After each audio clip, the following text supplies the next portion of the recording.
Hello, welcome, and thank you for tuning in to Breathing Conversations, a special collaboration between Modist Brewing and Brewing Change Collaborative. My name is Garrett McQueen. I'm a classically trained musician. I'm a radio and podcast producer. I'm a beer lover, and you're a moderator for this evening. I want to send a very special thanks to everyone here, and a very special thanks to Elle Rhodes, the co-director of the Brewing Change Collaborative, for inviting me today. So it's Black History Month, so I thought we could take a couple moments to honor Black History Month, my expertise, and make our way to beer. The photo that you're seeing on your screen right now is of a man named Henry Thacker Burleigh. You can see his dates there, 1866 to 1949. He played a key role in the music performance and the music education of countless black folk who could not get it otherwise. With the understanding of black music's pivotal role in American culture throughout time, it's without question that Henry Thacker Burleigh left a mark on all American music and on all Americans. So why do I bring him up? Of all of the black superstars of black history, why is he the one that I'm bringing up? Well, again, there's a very interesting connection to beer. On the left of your screen, you see a photo of a composer named Antonin Dvorak. He was a Bohemian composer, and he had a reputation for really being able to celebrate nation and culture through his music. He was invited to the United States in the late 19th century to help codify what we'll later call American music, or maybe even American classical music. And he had a really, the unique opportunity to learn so much from Henry Thacker Burleigh, specifically when it came to black music. And it ended up playing a really big influence in his music and his entire perspective on the United States. He was even quoted as saying, "In the Negro melodies of America, I find all that is needed for a great and noble school of music." In saying this, he acknowledged that diversity and the voices of black folks and other people of color are pivotal to American culture, especially to American music. So as Dvorak continued to learn about black music, black aesthetics, indigenous aesthetics, he started to miss home. So he heard about this place not too far from here, a place known as Spillville, Iowa. He heard that there were other Bohemians there, folks with whom he could speak his language and feel his culture, and he went there. That feeling of home ended up inspiring more music. But most importantly, he went there to Spillville for the beer. Here we are at the beer. Dvorak had a pail of Pilsner delivered to his home every day. He really loved that taste of home. And in this story, we can see that beer has proved to be an important part of so many stories: classical music, black history, and even the history of beer and brew culture here in the United States. If you would like to learn more about the work that I do at the intersection of classical music and many other topics, feel free to visit triloquy.org. A special shout out to my business partner and show co-host, Scott Blankenship, a home brewer, and my source for lots of information about the intersection of classical music and beer. Now, of course, we aren't here to talk about classical music. We're here to talk about beer culture, and white supremacy. I thought we'd start by giving a few introductions. I'll start over here with you. Sure. First, before I start with who I am, I'd like to make the acknowledgement, first and foremost, as we always should, that we are on a stolen land. This is a land that belongs to the Dakotas, the Ojibways, and many other nations. So next time people are singing "This is my land" at 10:29, they should always just remember that. My name is Mahad Mohammed. I am the chair of Brewing Change, BCC.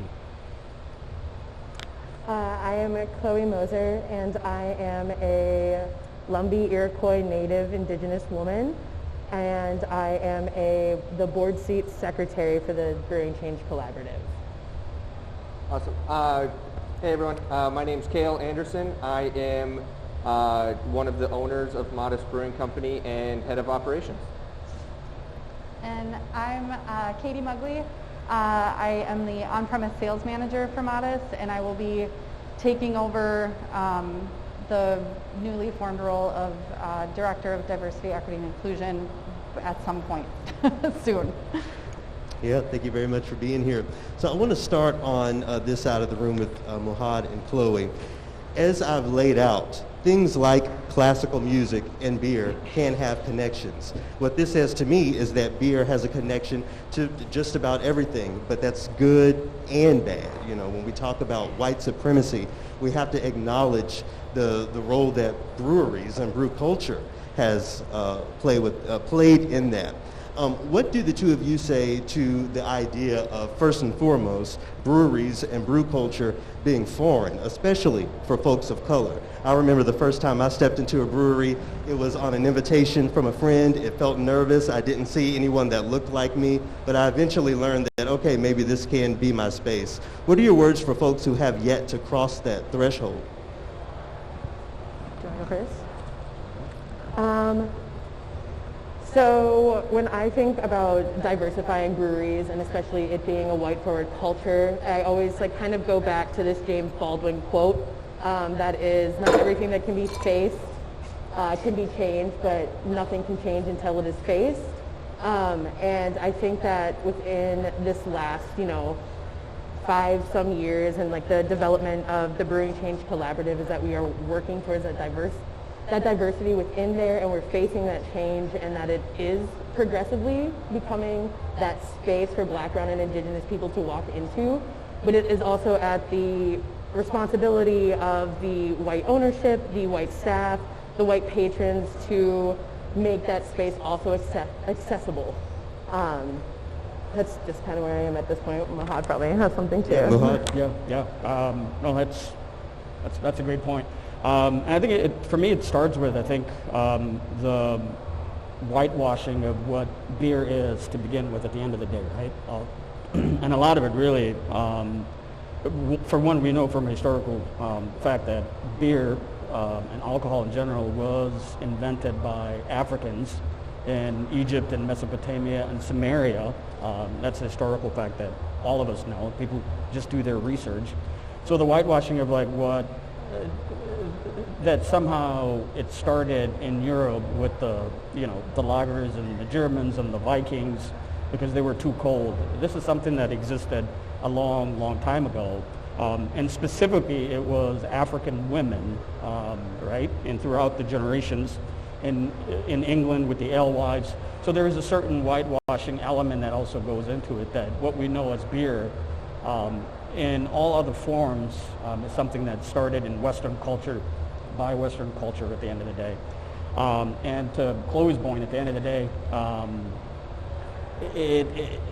white supremacy is something that was created by white folks. At the end of the day, it's something that that white folks have to work on. It's not on Black folks. It's not on us to work on. Yeah, it's one thing to, when we're talking about, again, ending white supremacy, especially in brew spaces, diversifying brew spaces, it's one thing to feel uncomfortable in a space. It's another thing to maintain a space in which people can feel comfortable and not have to think about things like white supremacy. Where do you see your responsibilities in that part of the conversation? Really making sure that as the owners of a space, you're paying attention to things like anti-racism, the ending of white supremacy, even as it applies to your brewery. For sure. Yeah, that's a very important thing. One thing that we've been working on is building up the diversity of our staff, and it's been very nice to have that, and it's working great for us. And that allows a little bit of kind of more safety in for people that are coming into the brewery and stuff like that, but that's only one part of it. It's when we have brewers or packaging people or warehouse people, they can feel safe back here, but we also need to make sure that our clientele feel safe, they feel comfortable, and it's something that we've been working on. One thing that we used to do is it was called Shut Up and Rap. It was a hip hop night here, and that it brought in a lot of different people, and it was great, but we need to figure out ways to do more events like that, and that's just one part of it. There's making sure that the staff that we have know to make this a safe space for everyone, to kind of be very deliberate with the wording that you have and how you treat certain customers that, let's say, are not making the place safe, and how we deal with them, and just being at the forefront, being open and honest with ourselves, with our staff, and passing that along to our customers. Yeah, and I want to remix the question a little bit for you. You know, you talk about the responsibility of making sure that that space is comfortable. Well, what does it mean when things like anti-racism become uncomfortable for some of your traditional clientele? What's your response to situations like those? I mean, I think it's been really interesting because, like, even announcing like that we're having this conversation and doing that, we've sadly had some pushback on that of people who are like, oh no, like I don't want any sort of like, you know, social justice with my beer, or I'm not going to purchase your products again because I don't want to have to engage with it. And to me, like, what I would say to that, just like as an individual, but also as someone within the beer community, is that, like, you really should probably check yourself if that's your reaction to it, or like, oh, well, I don't want to engage with it in that way, because that means that you have the choice as to whether or not you want to engage with it in the first place. And that is something that is a luxury to you. Not everyone has that choice. You don't get that choice if you are BIPOC. You don't get that choice to, I'm gonna decide to engage with this on my own time in this neat compartmentalized little way. And so I think that's a really, you know, really important piece of that puzzle, where it's just like, you don't want it here, okay, then where do you expect it, and where do you want it? Because the people that this is impacting and alienating don't have that luxury. So the fact that that's even a thought of like, I don't want to engage with that, it's just like, maybe you should step back from that thought process even and just look at like what that in and of itself means. Chloe, I want to turn to you. So Kale talked about how successful it was to, you know, have a hip hop night or create a vibe or an aesthetic that might be more inviting. That's one thing, but I'm curious about the product itself, the beer. From your perspective, from both of your perspectives, what's the relationship between the product, the beer that we drink, and the diversity? Is there a conversation there? I don't think it's the first conversation we have to have. I don't think it's like the first step that we take in order to make this space, you know, welcoming to everybody. I mean, it's definitely something down the line. We want to make a style that appeases everybody. We're not making, you know, double stouts and having 9 of them on tap. You know, and then, I mean, diversifying your entire tap list obviously opens it up to many other people coming in to drink your beer, whether it's, you know, if they're black, brown, indigenous, white, if they like a Pilsner sour, you know, IPA, double dry hopped, whatever. I did have a comment on that, is that I think a lot of white spaces almost tokenize black, brown, and indigenous cultures when trying to reach out and get them into their space, because, I mean, and obviously I know that you know this, and it's with no like harsh feelings, but rap is not the first thing that should be coming to mind when we think of black, brown, and indigenous people, and that shouldn't be how we're promoting a space to them, because then you're tokenizing your guests, you're tokenizing your staff on, and then you're tokenizing the community, especially in a community here that isn't primarily black. So I think that there's a lot of work to do when planning those events. I mean, did one as well. We did hip hop trivia night, and it was absolutely phenomenal. But we as the BIPOC staff we were exceptionally happy to have all of those people of color in our space, but at the same time sad because that's not the space that they were supposed to be in. So yeah, I definitely think that, I mean, as I'm on the panel tonight too, I do not feel it's my place to tell you what to do, but rather to give you the tools to go forth and think about these things. So that's kind of where I stand there.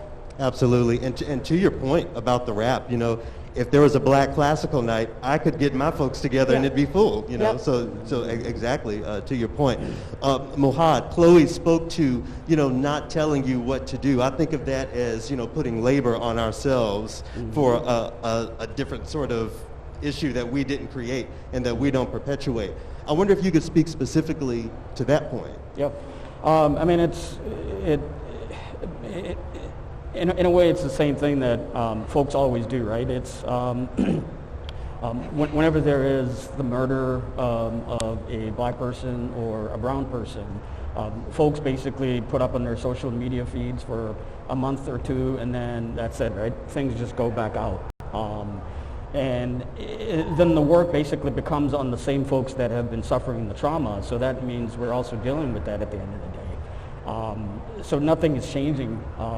And I think Audre Lorde really said it well when she spoke to and said those in power then get to keep their power and their hierarchy, and the other folks then are still left with the trauma and not having to deal with the repercussions for it. And I think part of it really goes into what Cale said just a second ago, where every time I think a lot of breweries get asked how they're changing and diversifying, the first thing a lot of breweries really go back to is, hey, we're looking to diversify the people that we have, right? We're looking for diversity and inclusion. So for one, we're hopefully looking to have a black person or a brown person that people can come in and see. And that's really a cop-out to a certain extent, because if the dynamics of the power structure of how the business is set up isn't changing, I'm sure when founders got caught with their racism at the end of the day, they had inclusion and diversity in their books, but somehow in their back of house, they had a black printer and a white printer that they set up. So unless the power structures and how that is set up really changes, it means nothing if you're diversifying. Yeah, and I want to stick with you, Chloe, because what Mohad reminded me of is the idea of incentive. You brought up the issue with founders. It's one thing to be caught, publicly shamed. Okay, now we're going to change and do better. But what do you think is the incentive for breweries before that happens, or is there an incentive at all for them, from your perspective, of course? Do you mean in like the sense of like bringing on, like? I mean, I guess I'm thinking about the business idea of diversifying your clientele and getting more clientele. But even beyond that, is there non-fiscal incentive to this? Not. I don't think that there is morally for the people doing the hiring of these black, brown, indigenous people. When Mohad was speaking, he like kind of got this thought flowing through my head too, is that higher education is so rooted in white supremacy, and in order to correctly diversify your staff, especially in the brewing industry, there needs to be hiring at the ground level regardless of education base. And I have just like realized so many opportunities get missed for black, brown, and indigenous people because of higher education not being something that they are able to reach, because I mean, half of us weren't considered full humans until like 1950 and didn't have those opportunities to gain that money to do these things. So when I look at a brewery that's hiring and they are looking specifically for black, brown, and indigenous people and or women and or folks of the LGBTQIA community, there's always that 2+ years experience. None of us have that. None of us, and most of us don't have that starting out right away. And you just cannot go forward as a brewery unless you decide that you're going to take that fiscal risk for them and yourself to teach somebody how to do these things. Your brewery cannot be correctly diversified without that education there. Absolutely. And Mohad, we talk about risk. We use that word risk. I think there's a risk for BIPOC people as well going into a space that isn't properly educated or trained. And when it comes to dealing with white supremacy, you're talking about the African origins of brewing is something that I'm sure most brewery owners don't really center, much less, most people. What's your advice to the BIPOC person going into that situation? As far as really vetting an institution, an organization, a brewery as a place in which you can grow and not have to edit yourself or censor yourself in the process? It's really a personal decision at the end of the day. And I know, 5 years ago where I was in my career getting into, or 7 years ago getting into the craft beer industry, it was, what sort of microaggressions can I get by with at the end of the day and kind of not even, bat an eye at and just move on from versus, how bad does it have to be for me? So, I mean, it's hard for me to give that advice to anyone depending on, with what they want to do with their career. It all depends on the individual. But again, going back to it, white folks have to learn and have to take the time to teach themselves. That's what it comes down to. And it's not on us, it's not on that individual to work through all that trauma themselves. Absolutely. We're going to get to some questions from online here shortly, but in the meantime, K.L., I wanted to turn to you. We talk about education, we talk about learning.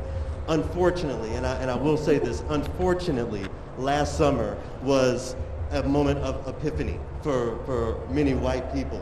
I wonder if you can speak to your response to last summer, especially considering the proximity of Modist Brewing to where this global sort of reimagination of Black Lives Matter started.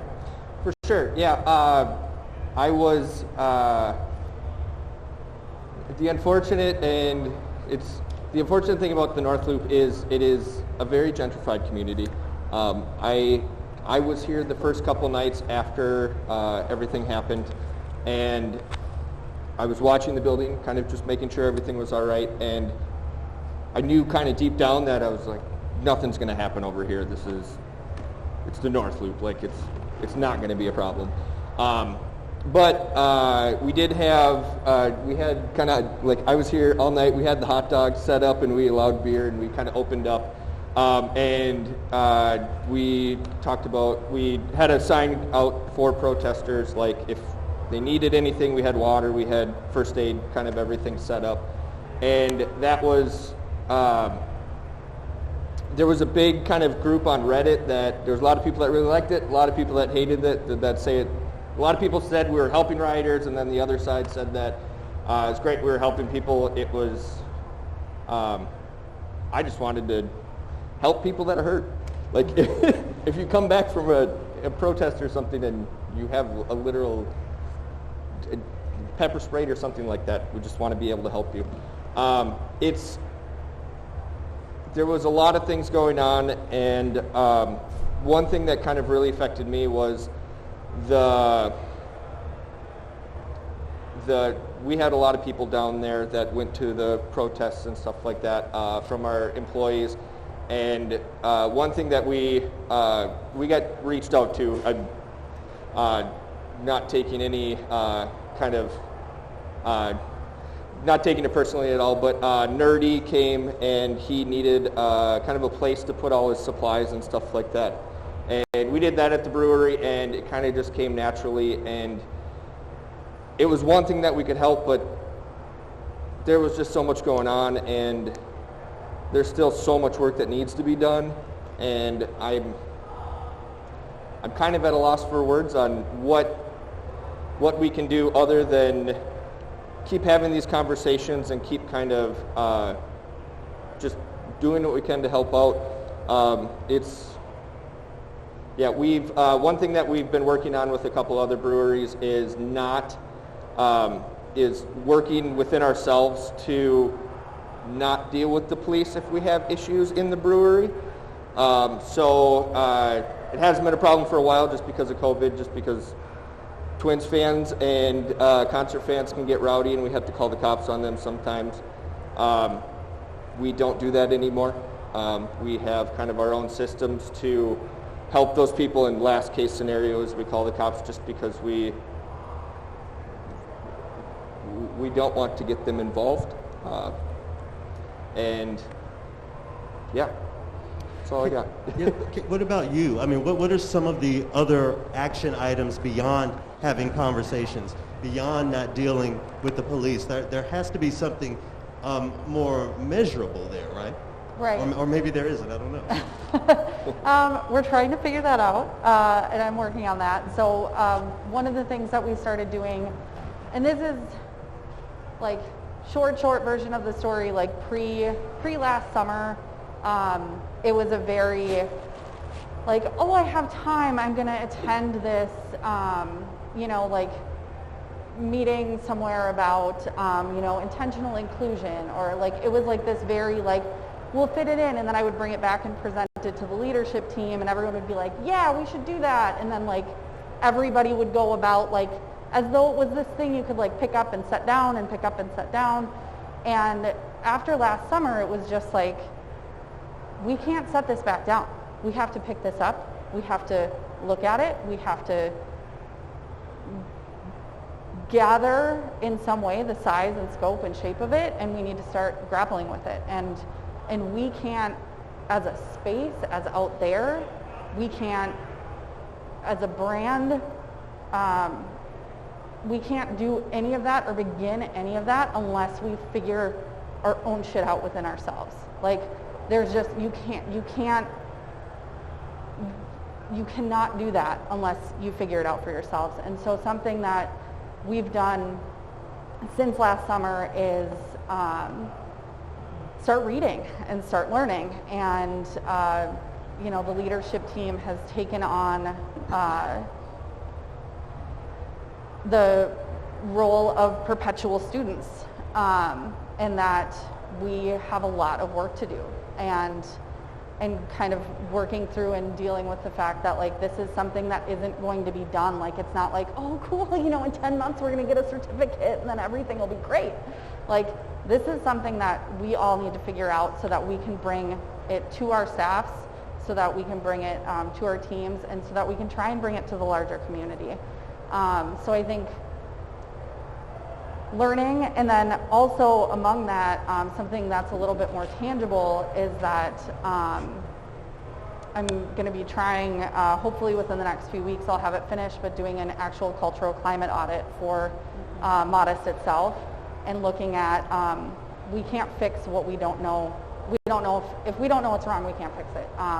And having an honest, kind of mirror of cultural climate survey will help us get a read on, we have our ideas as leaders, but our entire leadership team is white, so we don't know. We don't have an honest look in that mirror. And so so I think gathering that information, having that tangible feedback, and then being able to look at that and say, okay, like, we need to work on this, and then keep a constant eye on it.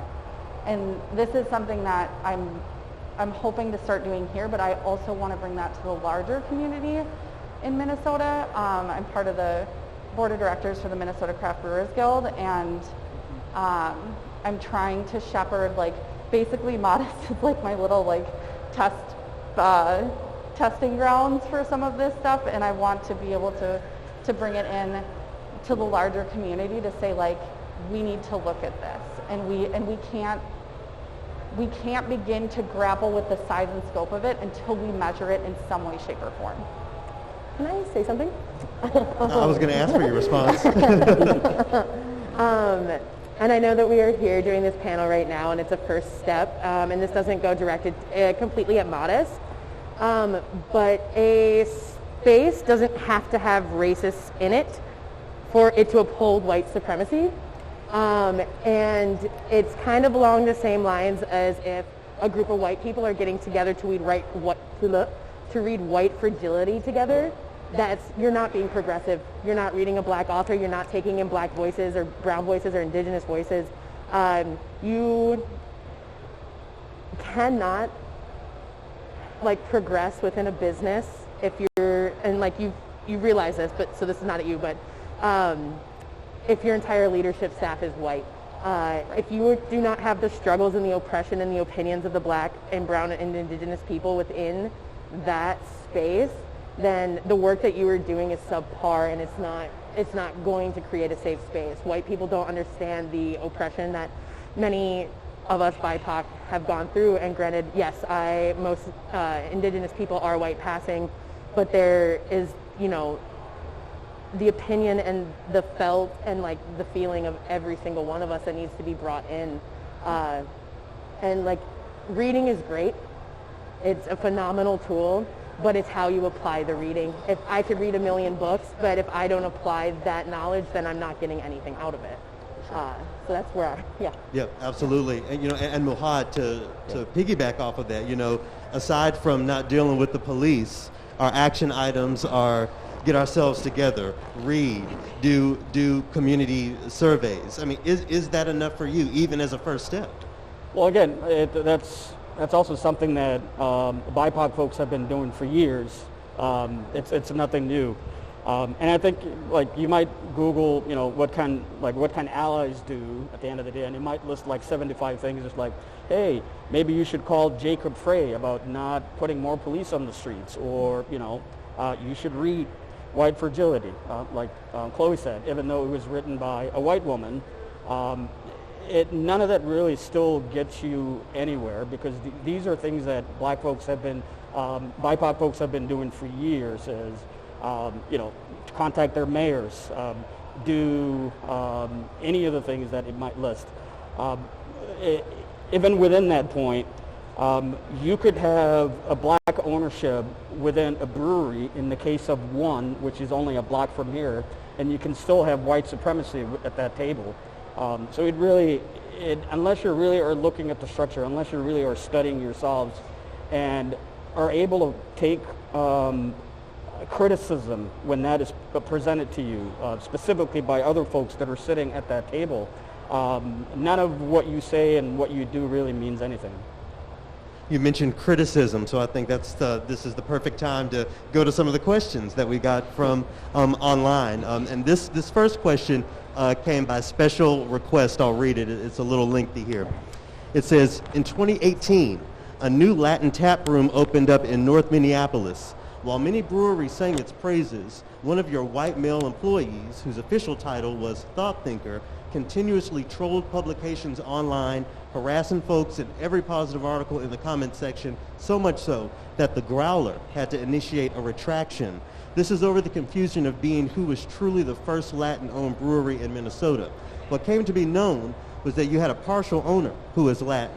It seemed very important to this employee that you received this title. However, during that time, not only did you not have a Latin person on staff, but not a single person of color. How do you as a company reconcile that you didn't pride yourself in being a partially Latin-owned brewery until a Latin-owned and operated tap room came to fruition? What has your company done specifically to help the Latin communities within the Twin Cities, and how does Modist intend to repair this harm with the Latin community who is prideful of that space? I'll throw that to you, Cale. Yeah, for sure. And thanks for the question. Glad that one came up. Just being open, at the time we did have a Latin owner of the company. He was an owner-operator, and he was here. He is no longer with the company. We went our separate ways. And we are, the Facebook comment that we put out there, we are sorry for that, and it was something that we shouldn't have done. It was a little bit of white saviorism. It was kind of us trying to remedy the situation for that person. For the Latin community, that is something that we haven't helped out with. It's something that we still need to work on. It is something that we will work on, and yeah. I'm sure that the both of you were very familiar with this issue that popped up. I'll put you on the spot. What's your response? Is that enough? I think, like, with that question especially, I mean, Mahad and I definitely went through a little bit of that at One Fermentary when that was open. there's a lot of work to be tackled within that question, and it's something that would have to be bulleted and really sat down and thought about. It is absolutely necessary to, and I mean, this is, happened years ago, but like, especially from this point on, that fact checking, especially when incorporating Black-run and Indigenous people into those facts, has to be 100% accurate. Otherwise, it's just erasure and it's othering, and that is exactly what we're trying not to do. So that's just like that. That's where I'm going to stop there with that, because the rest of it is mostly Modist. Sure. So Muhad, fact checking, making sure you have everything in order, internet trolls, all of the things that come with, being a business online these days, really moving yourself virtually. Do you see specific challenges or missteps there specifically when it comes to how breweries, include more BIPOC voices and more BIPOC perspectives? Repeat the question. So basically what I'm asking is that it's always an issue when we begin to talk about the internet of false information, spreading this, spreading that, he said, she said. Are there specific challenges from your perspective within that part of the conversation for people of color? And just to maybe get thoughts going, I'll offer this. It seems like so often when a person of color, specifically a woman of color, says something, especially on the internet, there's more scrutiny around that than if it's a white male owner of some company or some business. So again, we're talking about the internet, fact checking, and everything that goes into that. What are some of the specific challenges there specifically for BIPOC people? Absolutely. I mean, we see it on the internets all the time.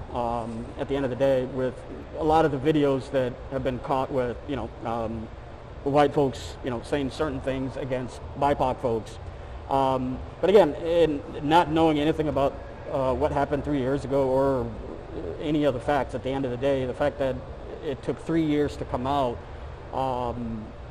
against a white owner, I'm assuming, when you have situations that happen with other folks against brewery owners, whether it's Boulevard now dealing with sexual harassment, right? And the women are not believed. I went through the same similar situation. I used to work at 56, and really crappy things happened there with one of the owners. And I've had people that were friends of his who had no idea who I was, all of a sudden find the story and then reach out to me and go, he would have never done this. Why are you doing this, and why are you ruining his life, right? And I've never met these people. So there is a certain innocence that is afforded to white men and white women and white folks just in general that aren't necessarily given to BIPOC people. I want to go back to the question list here, and I think this question sort of stays within the topic we're in. I'll pass this to you, Kate. This question is from Bert. It says, discuss cancel culture. How far is too far? One and done, 3 strikes you're out. How far is too far versus when to forgive and forget? Oh, Lord. I mean, I don't think it's linear. Like, I don't think there's a formula for it. I don't think it's something that can be, it's not cookie cutter. It's not this is this is this is this. I think that what I would like to see is to me, the ideal thing would be accountability, culpability, and pathways for restorative justice. People aren't always going to take that. People aren't always going to do that. You can't apologize away trauma. That's not a thing. That's not how that works. So I honestly don't know. I don't know what the answer is. I know that there has to be some level of space for the grace that, like, we're all human. But I don't I don't think I have any sort of formulaic, like, this is exactly how this needs to be done. I think that there needs to be accountability and ownership. And if there's not that, like, you need to go sit down until you figure it out. You know, like, that's a hell of a question. Culpability and accountability, I think, are the biggest things. Chloe, something that I was thinking about was that when we talk about cancel culture, many people say that, well, cancel culture isn't actually a thing. And I'm thinking about right now, breweries going through some issues, and folks of color can cancel them, but that doesn't mean that their business will actually be hurt, especially considering the lay of the land when it comes to breweries. I wonder if you had any thoughts there. I hate cancel culture because it totally, the second that somebody, and like most people do cancel culture, somebody's canceled and then they move on. We're not moving on from any of these things. I prefer the call out because call out allows for growth. Regardless, I'm talking like minor scale, like kind of things, because there is, there's a threshold that you can cross. But I mean, am I allowed to speak on one? Hell yeah. Because I mean, we collectively as a group quit a place that was toxic for us, and the community, for the most part, followed us. They supported us, and we didn't necessarily cancel, but we called them out for being toxic to the Black, brown, and Indigenous people. But like, again, like the second you cancel somebody, like people just start forgetting things, because what the people's trope back is they're canceled, then like you don't talk about it. And we need that backstory to understand and to continue and to avoid that situation at any other time. Absolutely. Muhad, I would love to throw this question to you. This is from Paige. It says, a minority brewery owner out of Boston once said during a talk, think about where your ad dollars go. The question is, are breweries promoting their products only to white audiences? Is that a part of the problem? Absolutely. Yeah. It's everything, right? The power structure, the marketing, everything. That's absolutely part of it. When you have friends that are necessarily hiring other friends and not necessarily really looking through who they're bringing in, which from a startup breweries, usually that's how it starts, because it's who you know rather than dipping into another pool of people that you don't know because you don't know their work ethic and everything else. And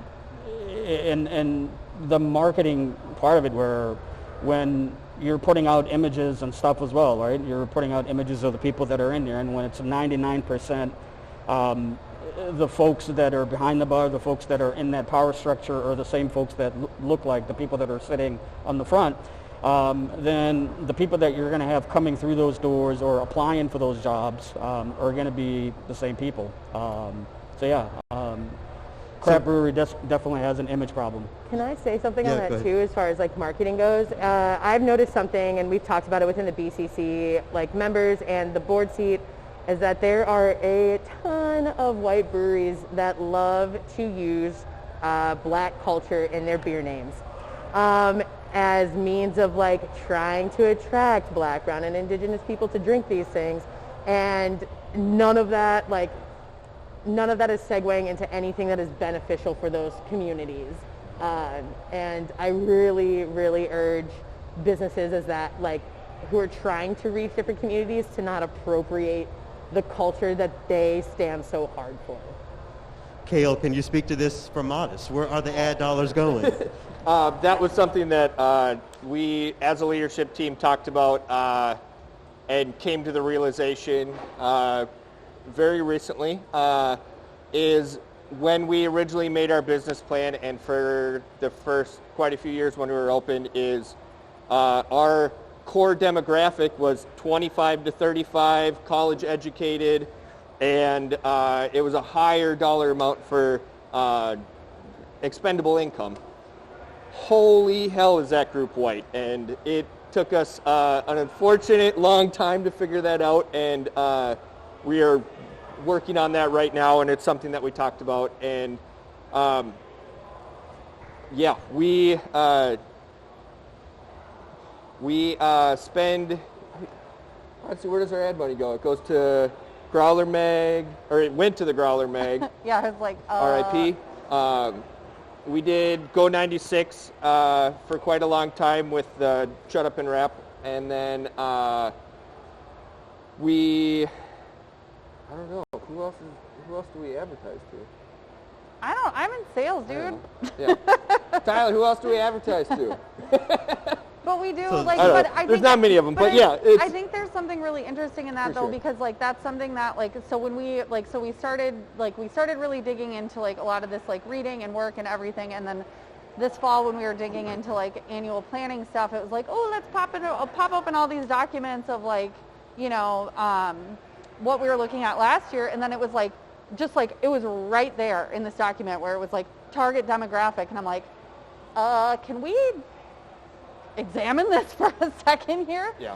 And it's the interesting part to me about that, though, is that came from, that was like a copy and paste from the Brewers Association of these are the demographics who are drinking craft. So then it was like, okay, cool, derp, and like place it in the dock and then like call it a day. And it's just like, that's what we need to get away from. And like, that's the, just even examining that and looking at that of like, oh, cool, well, we're just going to like make sure that we like draw from this well that already exists. It's just like, well, then what are you actually, like, what are you doing though? Like, what are you doing? And like being conscious of that. Because that's something that the previous year when we had opened that document, it was like, okay, well, those are our core demographics. Let's move on to the next part of the meeting. And so it's just like that, even just that small shift of being conscious of that is hopefully something that can help lead to more in the future. Yeah, and I'll actually paraphrase one of these questions, in response and pass it over here. You know, when we talk about, when we ask the question, what are we doing? Well, the answer oftentimes, certainly in my experience in music, is, well, for Black History Month, we're doing this. For Indigenous Peoples Day, we're doing this. For Cinco de Mayo, we're doing this. The question was, are things like Black History Month, Indigenous Peoples Day, a help or a harm when it comes to breweries trying to advertise and market to more diverse communities? I don't think that white-owned businesses have reached a point for it to not be appropriation at this point, and that they're not taking in enough resources from Black, brown, and Indigenous people to be able to successfully do it without it seeming like a trope or tokenizing in some way, and having it making it so that they look good.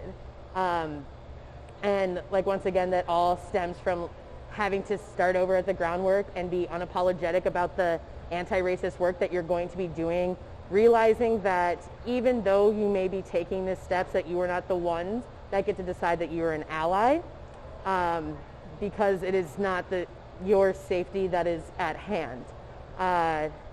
So it's a good step, but it's not perfect yet. Yeah, Muhad, I'll throw the same question to you and add this. Black History Month incorporates so much, when we talk about blackness, we're talking about the global diaspora, and I think there's an easy hole to fall in by, tokenizing in a way that really creates a monolith behind a community of people. I wonder if you have thoughts there or response there. Absolutely. That's just it.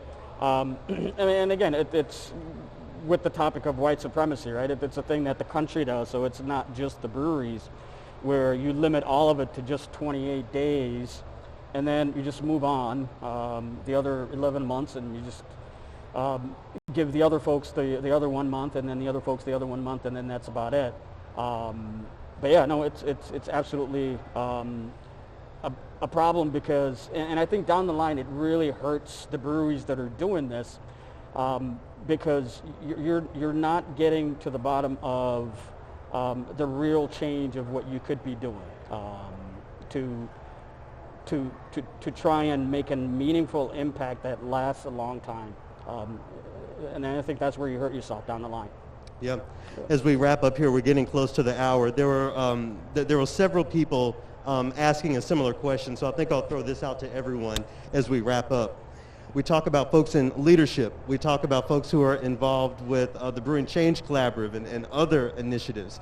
But what about the person on the ground? You know, even the person of color on the ground. What can they do to support initiatives like these and to support the people trying to turn the corner in brew culture? Reach out to us. And how can they do that? Yeah, I mean, I know everybody that's a part of the Brewing Change Collaborative is extremely excited to be a part of it. It is something that is incorporated in our everyday life. We are connected every single day, and we are not a space that would ever turn away any Black, brown, or Indigenous person that wanted to be a part of our community, regardless if they're in the brewing industry. If they want to come drink beer with us somewhere, that's where we want you to do, like, that's what we want you to do. I've definitely approached people in public, you know, letting them know what our initiative is and, like, our goals, my goals. And COVID is pretty hard for us to get together. But, I mean, once this is over, BCC does offer a space once a month for any Black, brown, and Indigenous person to come in and drink beer with us. And it's kind of fun because then we get to take over a space that's predominantly white every now and then, and people are like, we look like the coolest people in the room. So, yeah, I think personally I ended up where I am with the BCC because of courage and the will to want to be around these people in this community, and that is solely on us, and I don't think any white person can do that for us. And then that's an unfortunate place, but they can harbor a safer space. That creativeness comes, you know, from them doing the work. Absolutely. It certainly takes a lot of courage to step out and to be that anti-racist in a space that has been predominantly white, that has been a space that, you know, is a manifestation of white supremacy. I think we'll close out the panel with the two of you. What are you doing as folks in the brewery, the brew community, to fight against white supremacy? What are you doing to be a proponent of anti-racism in your field and in your life? Sure. It's that open conversation. It's the ability to check yourself and be checked by other people. It's having those hard conversations with people and opening up and understanding that it's not going to be easy. You're probably going to be wrong, and just kind of allowing yourself to change. As a brewery, we will keep working on having these dialogues, having these conversations, finding ways that we can improve ourselves and improve the company and improve the world that we're in. Kate, final thoughts.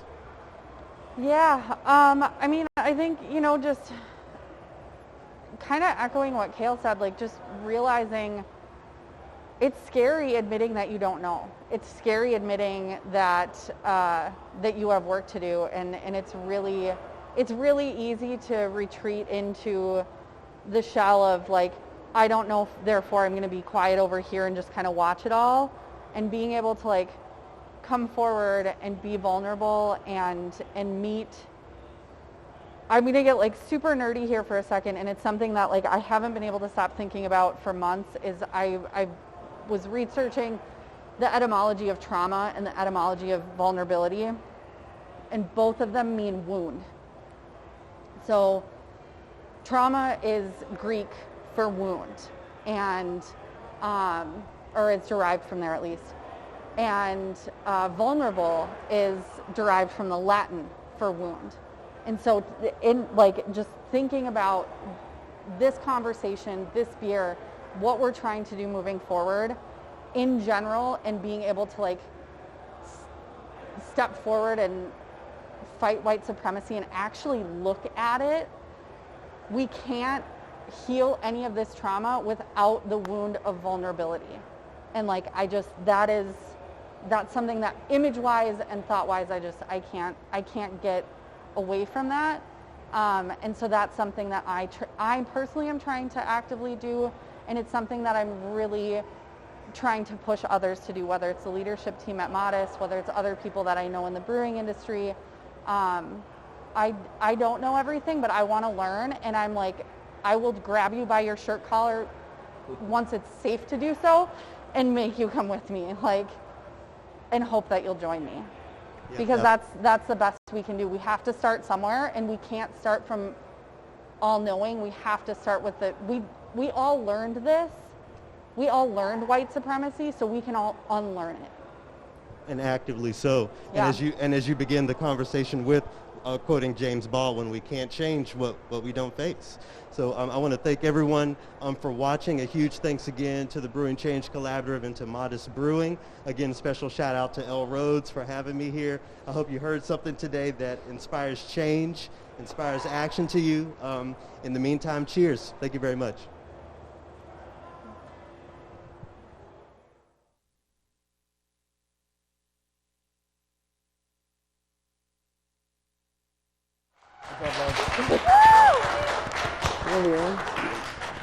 Thank you.